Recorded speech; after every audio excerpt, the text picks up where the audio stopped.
Okay, guys, you know what? No, there we go. I should just never not blow dry my hair. There's a reason we don't sleep on wet hair, and it's because it looks like whatever my hair decided to do today. But whatever the case, I'm making it through the day. So I knew I was going to be dressed up for something. So I was like, okay, it'll be a great time to also do this review because I'd have this on and this should have been better. But I get home and the first thing I do is I take off my shoes because they were hurting my feet. And I guess I was just like, I can't wear the dress without the shoes. So then when I took it off and I was like, well, there we go. Now we have to get dressed again because we have a book review to do. Obviously, I'm back together, and today I am finishing out my R.L. Stine trilogy with The Third Evil. Actually, I guess I shouldn't say that. I would say this was the strongest of the three books. I guess there are some twists. I thought that whoever wrote this book, because I talked in my last review about whether or not these books are ghostwritten, I tried to do a little bit of a deep dive, and there was no conclusive evidence. A lot of people said, hey, yes. A lot of people said, hey, no. I would need to read some more books, particularly I feel like the Goosebumps series seems to be something he absolutely had his hands all over. So I would need to read those and then maybe read a couple of his first Fear Street or something to really see, is there a change in writing style and voice? But I felt like there were some better decisions made in this book than in the previous two. If you haven't watched the other reviews, go and do it. It's super quick because these books literally took me like an hour and a half to read. This book, we pick up with Corky going to cheerleading camp. In the first novel, she and her sister Bobbi had just moved to Shadyside, joined the cheerleading squad. Bobbi dies. Second book, the new captain of the squad, Kimmy, has been inhabited by the evil. Just like in the first book, going into the second book, we leave off with the second book going into the third book, not knowing where the evil is, but knowing it is not gone. Corky is headed off to cheerleading camp, but first, we have to basically meet the newest member of the cheerleading squad, and her name is Hannah. I was slightly confused as to how things work. It had no bearing on the novel per se, but I don't know if this is just school to school dependent. I don't know if this is era dependent. But at my school, our squads were basically made up of people based on grade. So we had freshman, JV, varsity. When I was living in Savannah, those cheerleading squads, it wasn't based on grade, it was based on skill. So I guess in this setting, the squad is made up of people based on skill, not necessarily on age. But I was a little confused because of the timing, because we are ending our school year, and they're talking about how we have a new girl named Hannah because one of the girls is graduating in June. But Hannah is a freshman. However, Ronnie, who has been on the squad the entire time, is also a freshman. So I don't know if Hannah is a rising freshman. I don't know if for some reason Hannah just didn't make the squad her freshman year or like at the beginning. Who knows? But considering she's the best girl in the squad, even compared to Corky, that was something that gave me pause. And I was like, just don't read too much into it. Maybe she wasn't even living in Shadyside. Maybe this is why she wasn't on the squad. But considering the hullabaloo surrounding Bobbi and Corky joining the squad, I did find it a little strange that in many regards she was better than Corky. Not that she couldn't have been, but it was one of those details that I felt we dropped from the first novel and we didn't carry through. If you read my Silent Night reviews, it felt like that main character never had a character arc. It's like every single book they just picked up with her being the same person as she had been from the very beginning. Honestly, it doesn't matter. We go to our first cheerleading practice and we meet Hannah, and Hannah is something of a brown noser. Hannah is a teacher's pet. Hannah is showing everybody else up. We get a clear sense that particularly Corky, Kimmy, and Ronnie do not like her. Deborah is on the fence. They go to dinner and Corky gets split pea soup, to which the other girls sort of rib on her. before they can even dig into their food, her split pea soup becomes a split pea volcano and it just boils over and they get out of Dodge. Then it is time to go to cheerleading camp, and they're all excited about cheerleading camp. And for me, I think because of my age and because of the juvenility of the writing and the storytelling, this was kind of silly, but they're all excited about going to cheerleading camp. And not that they can't be, let me clarify, not that they can't be excited about it, but just the way it was done, I felt like it was a bit trite. Deborah is like, well, guys, it's not that much fun. It's a lot of hard work. And the others are just like, oh, blah, blah, blah, blah, blah. They get to camp and they quickly realize that they're not going to be the best squad there. But before they realize that, Deborah, Kimmy, and Corky are sharing a room. Hannah, and there's only 7 girls on this squad, 6 girls on the squad. It must be 6 because there's 3 to a room. Hannah is sharing a room with Ronnie and I think this girl named Heather. She doesn't matter. She's so inconsequential. The next thing you know, Corky and them are unpacking and they're getting ready, only for Hannah to basically burst into the room and say, I can't sleep over there. I'm going to sleep here. Somebody needs to switch with me. This, for me, was very problematic. I get it. She's 14, 15 years old. But when we think about the writing, none of them are particularly teenagerish. And that actually reminded me of how much writing has changed, because these girls are YA aged, but the book is very middle grade, despite the shock factor of the content. So I was like, this is just one of those interesting studies of how do you classify a novel? But that's neither here nor there. But I was just like, who is Hannah to come bursting in? And I personally never quite figured out who Hannah was supposed to be. Does she know she's a brown noser? Does she know that she's making people look bad? Is she doing this on purpose because she wants to be the best on the squad? She essentially forces Deborah to switch with her because she's like, oh, well, so-and-so completely disregarded the fact that I need this bunk, and then so-and-so took that bed, blah, blah, blah. I have to have this bed, so who's going to switch with me? Due to dynamics and kind of the progression of the novel, we knew it wasn't going to be Corky. So Deborah leaves, and then Hannah looks at Corky and she's like, can you run me a bath? Just like Corky. I'm like, excuse her? Who is she? She doesn't even ask. She just expects Corky to run her a bath. And for me, I was asking why. Why does this girl think it's appropriate to demand of her, not even her friend, but her peer, to do this for her?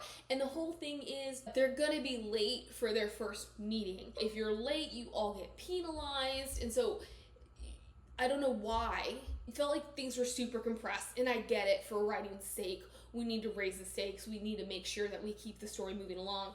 But how long was Hannah in that other room before she decided that she needed to switch? And then how long were they actually at camp before this meeting was supposed to start? And why couldn't she just unpack her suitcase and take a shower afterwards? Whatever the case is, she says, I'm not going to be able to make it to this meeting on time if I have to start my own shower. Hey, Corky, can you start my shower while I unpack? Personally, I start the shower before I do anything else because it takes a minute for that water to warm up. Whatever. We have to have it for the story. Corky's like, I'm not your servant, but sure. She does. She tests the water. She and Kimmy are leaving the room. And then all of a sudden, Hannah freaks out. She screams and she runs after them. She's in her towel and she's accusing Corky of making the water too hot. 2 points here. So I will say not the strongest start, okay? Just not the strongest start. But it all comes back to the character development, and that's a problem that I feel like we face this entire time. 1, you really got into that shower quickly. 2, Did you not test the water yourself? Did you not walk in there and say, wow, it's kind of stuffy and steamy and humid in here? Did you not see the steam rising? Like, it did not make sense to me as to why she would just walk into that shower spray willy-nilly without reading the room first. Corky's like, I don't know what you're talking about. I tested the water. I didn't do anything. Kimmy's backing her up. And throughout this entire time, Kimmy is concerned that she is still inhabited by the evil spirit. And so all of these things that happen, she's looking to Corky and she's like, could I be doing these things and not remember? How could I not remember? Which is a valid question, and it's essentially foreshadowing. They go off, and this is when we meet, her name was Blair, I believe, and why it matters, but she went to Sunday school with one of the girls on this squad, and that girl's like, oh my gosh, she's awesome. Like, we didn't need them to go to Sunday school to realize that Blair is the best cheerleader in the camp. But the girls are getting so jealous of her. That team came to win. We just came to play. You'd think that with Corky on the squad, things would be a little bit more competitive. With Hannah on the squad, things would be a bit more competitive. All right, so they all come back. They go to sleep. Corky's having trouble sleeping. She's having nightmares about Bobbi. So before they left, she had a nightmare where Bobbi came in and she lifted her head, and inside were a bunch of cockroaches, and there were cockroaches all over the floor. This then gets blamed on the brother Sean, which yet again we've got Sean, and we have this idea of being tricksters, but it has no bearing on the novel whatsoever. We have this night, she dreams about Bobbi coming in, and inside Bobbi's head are snakes. She wakes up only to find Hannah screaming because somebody has cut off her braid. And she is blaming it on Kimmy and Corky. Kimmy and Corky don't necessarily get in trouble, but their advisor is like, hey, we're gonna have a chat about this, but we'll wait until a later time. They're at the little cheerleading showcase. Blair is doing her thing. She does her tumbling pass. And then she decides to do another tumbling pass, at which point she seems to trip over something and she lands on her face. She ends up biting through her lip, breaking her front teeth, and she's got to go home. Corky looks to Kimmy, who's looking at her with stunned disbelief. We come back to the room, and Corky has a pair of scissors. She is getting ready to, like, stab Hannah in the back, only to get interrupted. And this is the point where she realizes she's inhabited by the evil spirit. This, I thought, was a really good twist. And because of this, we also get to dive into Sarah Fear again and into her death. And so I liked it. I did find it a little strange that there were no symptoms early on. It would have been nice if we had gotten something from Kimmy. And I will say, so the first novel, we did a lot of head hopping, and we only had one instance that I could remember in this novel in which we were in somebody else's head. But it would have been nice to have gotten some insight from Kimmy, because in the second novel, she is unaware of everything that she does. So she gets taken over at the end of the first novel. She is not aware of her true self until the end of the second novel. In this novel, Corky does not remember doing any of these things to other people. I don't know if she physically tripped Blair. I feel like they weren't anywhere close, so maybe it was like the evil spirit's essence that somehow allowed her to reach out to trip Blair. She did make the split pea soup turn into a volcano because people were making fun of her for it, but she did not remember doing those things until she did. And then throughout the novel, it's almost a battle of wills. And so I don't know, did Jennifer in the very first novel experience this? Did Kimmy in the second novel experience this? Or is it because Corky is made of stronger stuff? Because we do learn that Sarah Fear was sort of able to have control over herself at certain moments. But I'm getting ahead of myself. I just thought that was really interesting that all of a sudden it's our protagonist. Our protagonist is the bad guy. And because the novel was so short, I could understand why we didn't have more back and forth, where it was like the first 2 or 3 chapters, Corky was Corky, and then from then on, she was the evil spirit, but then she also recognized that she was buried deep down inside. If the novel had been longer, it would have been nice to have seen her going back and forth. We do get the idea that the spirit can be dormant. But anywho, at camp, she's like, I'm not feeling well. I'm not going to participate. I'm just going to stay in the room. When they come home, she's kind of just battling this idea. She falls asleep and she has a dream about Sarah Fear and about how Sarah died and being on this boat with Sarah and experiencing the moment of Sarah's death. This is when she realizes that she can access Sarah's memories, and therefore she can basically access the memories of anybody that this evil spirit has inhabited. We go full scale into the moment that Sarah Fear died, and we see that she was very aware of what was happening, and that the only way that she was going to be able to defeat this spirit was to kill herself. So they all died because she wanted to get rid of the spirit. I don't think she intended to kill anybody. It just happened because of what happened when she decided to drown herself. It was just like, if you're caught in the eye of the storm, you're in the eye of the storm.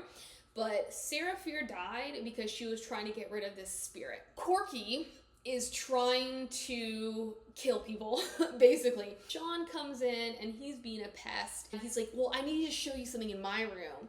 And for some reason, she was like, let's wrestle instead. They wrestle. She's like, let me see if I can bend his arm back enough to make it break.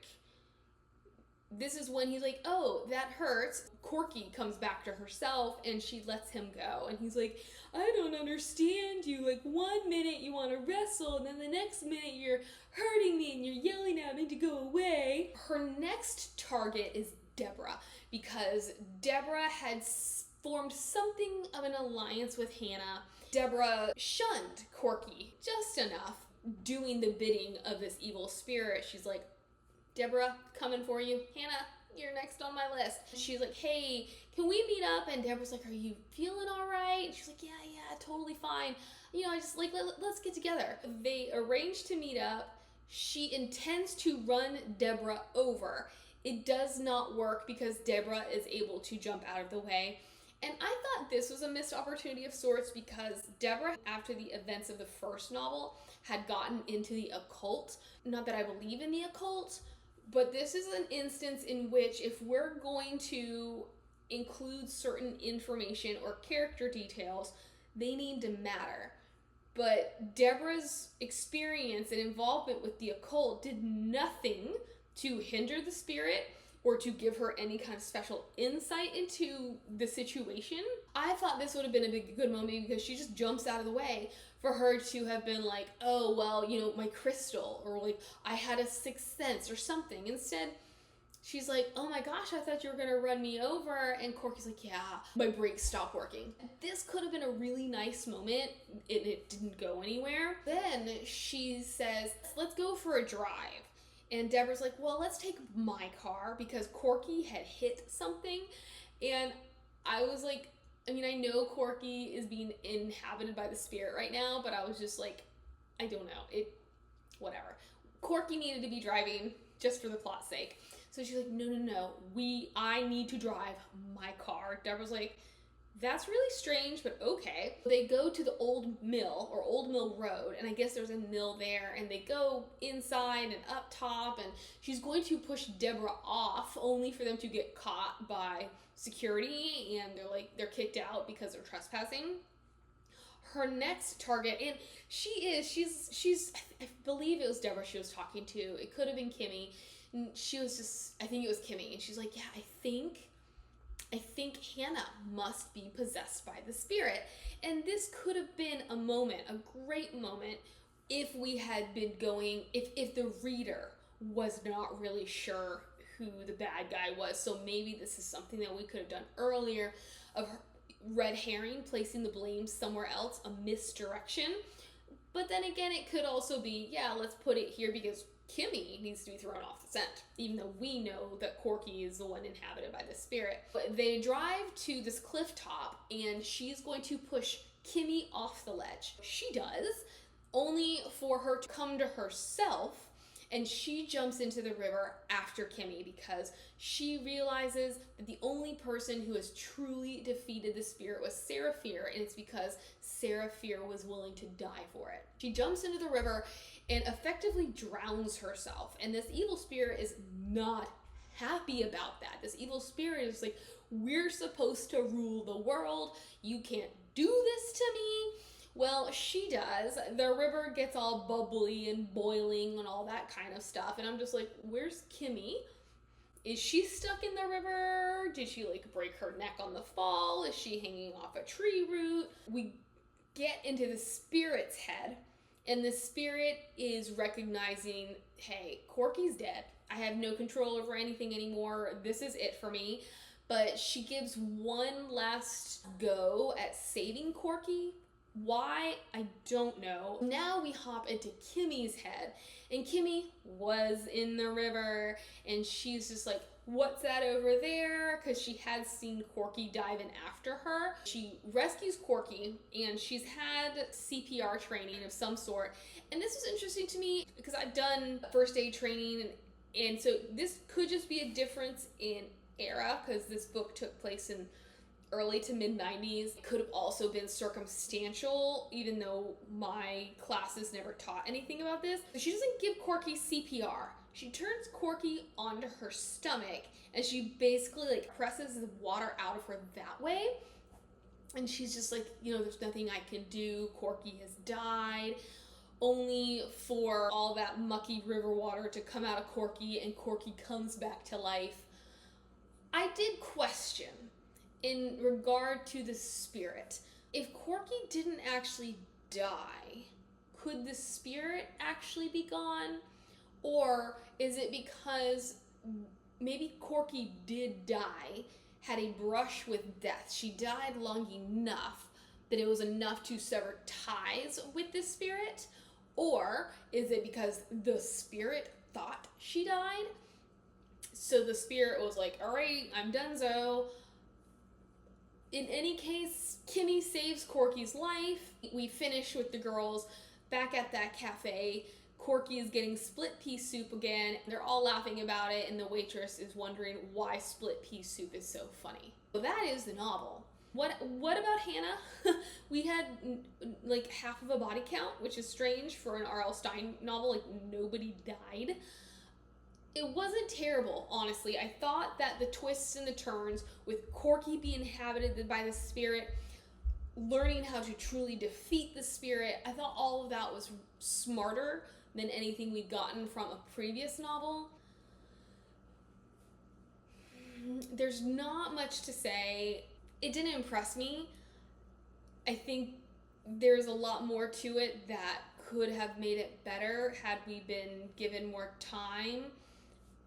But it is what it is, and there we go. I'm so thankful for it to be over. I have one more R.L. Stine book that I have slated for this month. We'll see if I actually do it. I'll start it and we'll find out. But I would love to know your favorite scary books, because I love to do a Halloween lineup.